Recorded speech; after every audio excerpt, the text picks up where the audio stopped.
In this lesson, we will be building out the login form.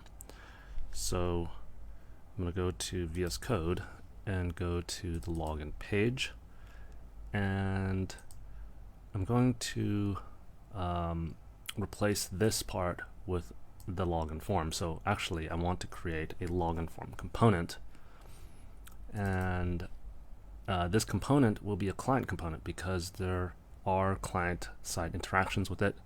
So I'll create a new file here, loginform.tsx, and at the top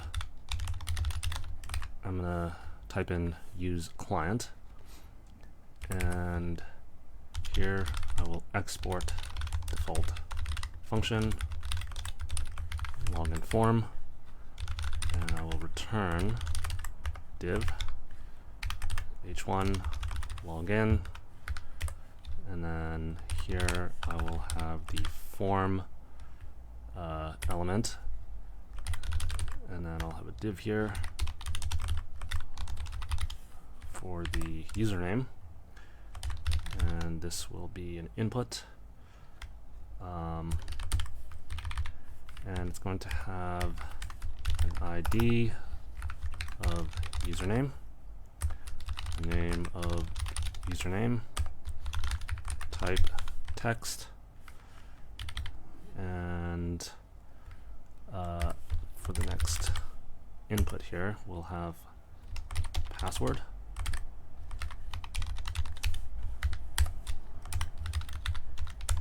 and then for the input this will be password, name, password, type password, and I think we'll also need a button. So at the bottom here I'll add button, and this will be submit, type submit, and I'll hit save. And now if I go back to the browser, refresh. Oh, wait a minute. I have to actually add this login form to here first. So let me get rid of this login form, and I'll just hit enter. The autocomplete. Okay, so now I'll hit save. So let's go back to the browser, and you can see that we've completed the markup for this login form. Alright, so I will see you in the next lesson.